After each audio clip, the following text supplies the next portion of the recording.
Eu quero aqui, senhor presidente, nessa fala na tribuna, lembrar que recordar é viver. Estamos num dia em que o dólar, mais uma vez, sobe e chega até este momento a R$ 6,17. Ontem bateu R$ 6,20. Baixou um pouquinho, voltou a subir. A despeito de toda expectativa de que o mirrado pacote fiscal, que não resolve o problema criado pelo governo Lula, porque as contas estavam em dia, apesar da pandemia, o mirrado pacote fiscal ia conter o dólar, ia segurar a economia, ou melhor, ia impedir que continuássemos nesse caminho de transformar o Brasil mais uma vez naquilo que foi durante o governo de Dilma Rousseff, um país em recessão, isso quando o resto do mundo crescia, e com milhares e milhares e milhares de desempregados. Pois bem, senhor presidente, recordar é viver.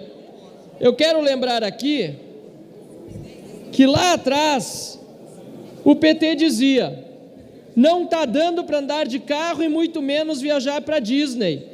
Na corrida maluca do governo, quem perde é o povo.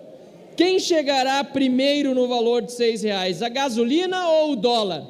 Saudades do PT. Agora, esse tweet do PT foi da época do Bolsonaro.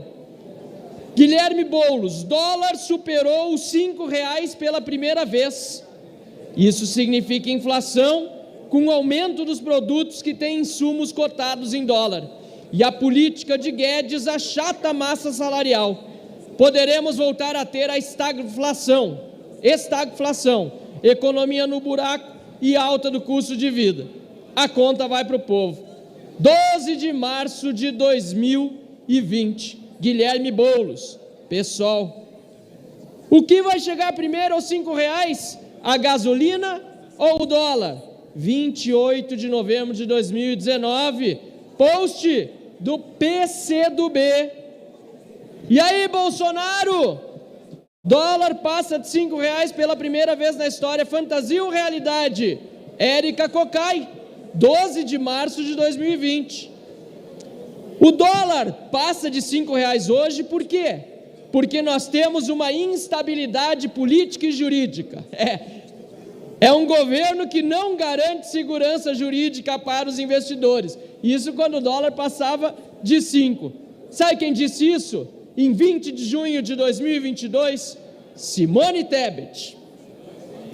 Dólar chega a 5. Bolsonaro vai dizer alguma coisa ou vai continuar pintando quadros e chamando manifestações por aí?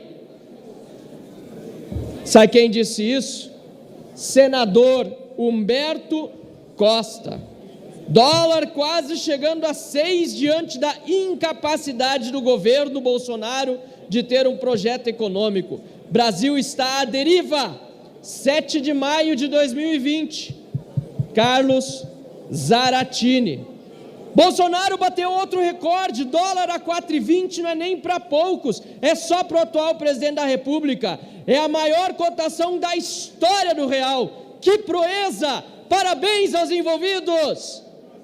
Até vi por aqui mais cedo, não sei se ainda está, senador Randolfo Rodrigues. Queria saber do senador o que ele acha do dólar a 6,20. Isso aqui ele falou do dólar a 4,20. Que proeza! Parabéns aos envolvidos. Senhor presidente, a hipocrisia de quem não deixa governar e de que quando chega ao poder não sabe governar é enorme, é clara, é evidente. É só colocar no histórico das pesquisas do Google ou do X, de qualquer rede social, para ver como o PT e a esquerda mentem o tempo todo. Não deixam governar quando tem alguém no poder que não é da sua cartilha e não sabem governar. Aliás, governam apenas para eles próprios. Quebram o país, desmontam o serviço público, e entregam pobreza para o povo. Dizem que gostam de pobres, gostam porque multiplicam eles. Só pode ser. É um absurdo o que nós estamos vivendo hoje nesse país, sob o governo ou desgoverno de Luiz Inácio Lula da Silva. Mais um episódio que vai manchar o nosso país. Um desgoverno que, aos moldes daquilo que Dilma Rousseff fez para o nosso país, está destruindo a nossa economia. Aqui nós já vimos o sentimento da casa, da direita à esquerda, inclusive, da oposição ao governo. Aqueles que representam o governo aqui na Câmara ou no Senado, o sentimento é de que não tem saída. E Lula não oferece uma saída. Aliás, como sempre, terceiriza a responsabilidade. Ainda pede para o Congresso Nacional que faça a sua parte. Quando a gastança é feita do lado de lá, quando o que Lula tem entregado para o país é um rombo cada vez maior. As estatais que antes davam lucro, hoje chegam ao ponto da insolvência. É só ver o que os Correios estão sofrendo e, mais uma vez, quem vai pagar a conta são os funcionários dos Correios, aqueles que fazem parte dos fundos de pensão. É um absurdo, é ridículo, mas é a verdade, é a realidade de quem já quebrou o país uma vez e claramente está quebrando o Brasil de novo. É serviço de profissional, não é à toa. Tem que fazer muito esforço para quebrar um país produtivo, cheio de gente criativa como o nosso país. Mas o PT é campeão nisso. E isso se demonstra pela sua própria história e também pelos seus atos nesse momento. Muito obrigado, senhor presidente. Deputado Pompeu de Mata. Presidente, nós acabamos de votar a LDO, Lei de Diretrizes Orçamentárias, o orçamento público do Brasil para o ano de 2025. A gente sabe que o orçamento é uma peça que se compara à coberta curta. Tem coberta? Tem, mas é curta. Quer vestir os pés? Pode, não tem problema, falta para a cabeça. Quer vestir a cabeça? Vai faltar para os pés. Então, não tem dinheiro para tudo. Mas algumas coisas a gente tem que deixar claro. Um orçamento de 5.866 bilhões. Deste valor, 1.655, praticamente um terço do valor vai para pagar o refinanciamento da dívida pública federal, ou seja, rolagem dos títulos públicos. O que quer dizer? Juro do juro, da mãe do juro, do pai do juro, do avô do juro, da praga do juro. Leva praticamente um terço do orçamento brasileiro. Os dados econômicos: salário mínimo, 1.502, pouco para quem precisa, bastante para os bancos, mas o crescimento do PIB, 2,64, a previsão, a inflação, 3,3, será maior, não fica em 3,3, a taxa Selic 9,61, já está a 11, então eu quero fazer essas advertências aqui, e o dólar, a previsão é de 5,19, está em 6, passou de 6, então nós temos um desafio muito grande nesse país, de fazer com que esta coberta curta vista a parte mais relevante, mais necessário, dê a cobertura a quem mais precisa, não aos bancos, mas ao trabalhador, ao empreendedor, a quem produz a riqueza desse país, ao agricultor,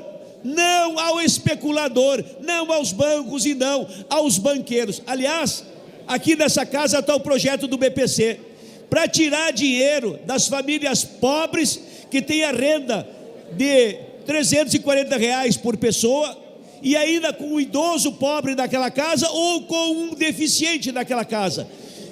Isso não pode acontecer. O orçamento tem que atender quem mais precisa, quem mais necessita, que é quem merece, que é quem tem direito, presidente. Por isso a nossa luta.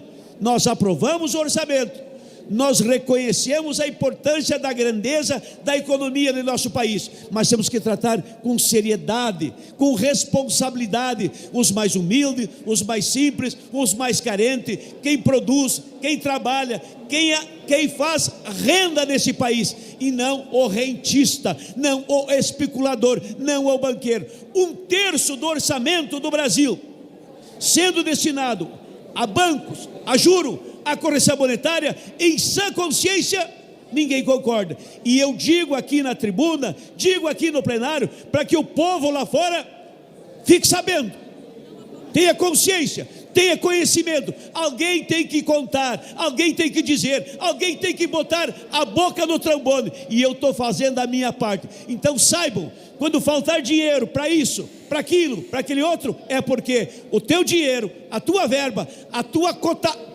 cota de orçamento foi para os bancos, foi para os banqueiros, foi para pagar juros. Muito obrigado, presidente. Que Deus ilumine a todos.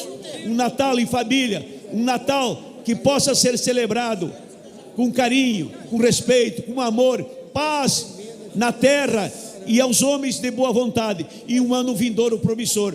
Não vai ser fácil, 2025 não vai ser fácil, mas se fosse fácil, perdi a graça. Nós temos que ter firmeza. Diz que a vida é dura, mas é mais dura para quem é mole. Vamos resistir, insistir, persistir e jamais desistir da luta em favor do Brasil, do povo gaúcho, do povo brasileiro. O Rio Grande, altivo, altaneiro, que enfrentou secas da agricultura, que enfrentou enchentes no Rio Grande, se supera, se levanta. Resiliência, determinação, coragem, fibra. Gaúchos que se esparramaram por esse Brasil, que olharam para o Rio Grande com generosidade. Brasileiros que olharam para o Rio Grande e estenderam a mão. O Rio Grande é agradecido, e quem agradece, quem reconhece, muito mais merece. Nós agradecemos, nós reconhecemos, e o Rio Grande merece atenção, carinho, respeito, porque quem produz alimento, como o Rio Grande produz, põe o pão na mesa, o excedente exporta, gera divisa, traz riqueza, melhora o PIB, melhora a balança comercial, melhora o orçamento brasileiro. O Rio Grande tem feito sua parte. Por isso, presidente, Feliz Natal a todos nós e um promissor ano vindouro. Muito obrigado. Deputada Soraya Santos. Presidente, hoje à tarde nós estaremos votando